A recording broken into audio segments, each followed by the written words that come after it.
Voilà, donc le motif qu'on avait créé, vous l'avez appliqué dans le fond d'un triangle, par exemple, que vous avez dessiné à la plume. Bon, c'est pas mal ça, il se répète. On voit clairement que ça se répète, pas de problème. On va gérer maintenant plusieurs choses. On va gérer l'espacement entre les répétitions, l'alignement, parce que pour l'instant c'est une grille verticale et horizontale, c'est pas génial.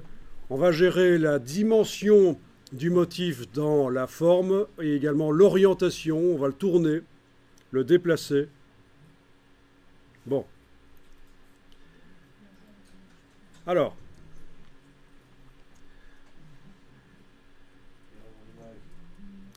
faites un deuxième triangle et appliquez également le même motif. Bon ben voilà, ça y est tout de suite. Parfait.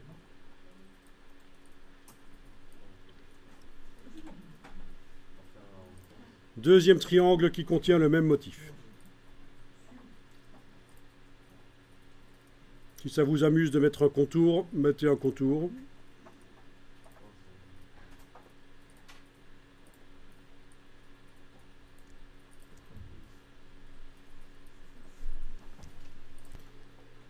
Alors vous cliquez à côté de tout, donc aucune forme n'est sélectionnée.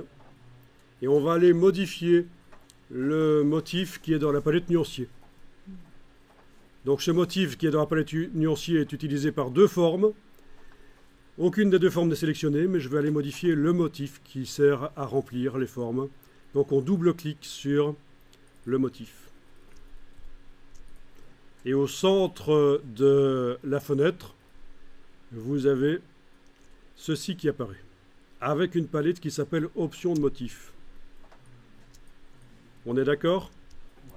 Vous avez le motif original qui est là au centre, et vous avez les répétitions.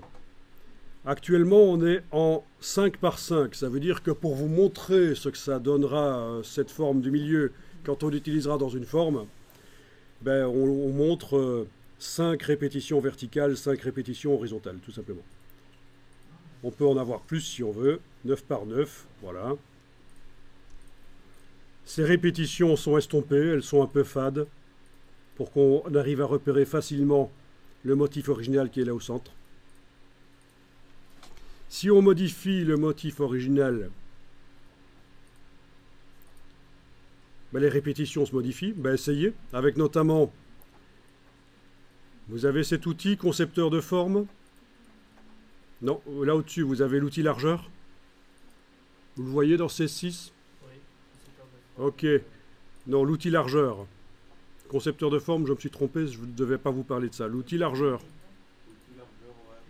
Vous avez l'outil déformation là? Prenez l'outil déformation. Voilà. Vous avez un grand rond qui apparaît. On est d'accord? Double-cliquez sur l'outil déformation pour voir ses options. Donc on a une boîte qui apparaît. Et vous allez modifier le diamètre. Par exemple, à la place de 35, vous allez mettre 5 et 5 en largeur et hauteur. OK. Et voilà, vous avez une forme plus petite. Et vous allez pouvoir modifier les vecteurs grâce à ça en allant brosser. Alors. Et alors, ce qu'il faut remarquer, c'est que toutes les répétitions de ce fourmilier changent. Ben, c'est le principe du motif. Voilà.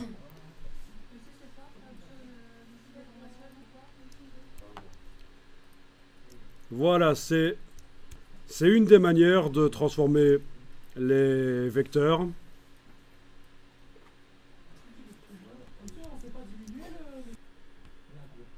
Bon, si ça vous amuse, vous pouvez aussi modifier les vecteurs avec l'outil tourbillon qui est le suivant. Outil tourbillon.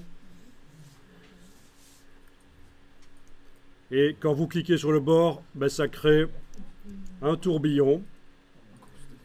Voilà. mais c'est pas génial ici. Donc j'annule. Et bien sûr, vous avez aussi la flèche blanche qui permet de bouger des points.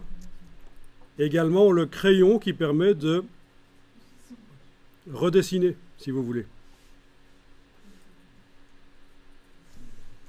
D'accord, avec la flèche blanche, quand on clique à côté, vous pouvez bouger certains points, on est d'accord? Vous allez remarquer que toutes les répétitions du motif subissent ce changement. Et alors vous avez également le crayon,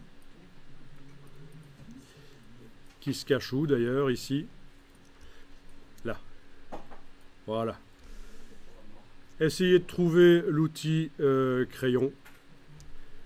Et sur la forme qui est sélectionnée, vous pouvez redessiner la silhouette.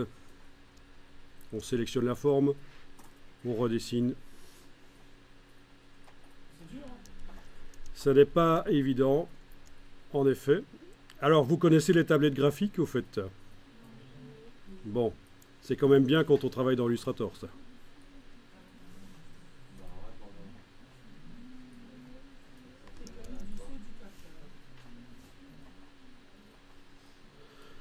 Ok.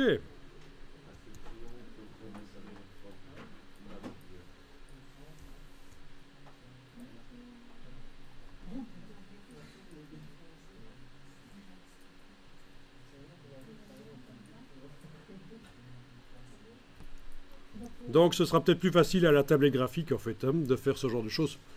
La souris, ça a ses limites. Enfin voilà, vous avez compris qu'on a encore possibilité de modifier le motif original ici. Mais alors ce qu'on va faire, c'est régler la distance entre les répétitions. Vous allez, il y a plusieurs manières de faire. Vous allez cocher cette option-ci en fait, dans la palette options de motifs. Vous cochez ça. À partir de là, vous avez un cadre qui apparaît autour du motif et vous allez pouvoir le prendre et l'élargir. Voilà.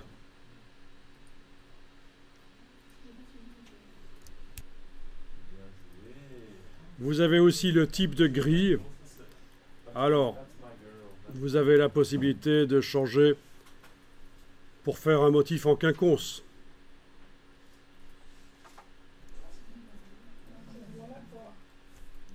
Donc voilà, comme ça.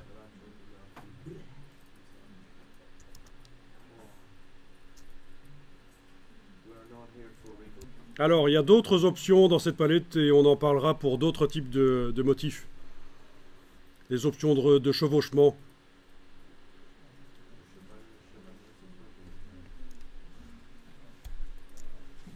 Bon, ben une fois que c'est fait, vous allez sortir de l'édition du motif.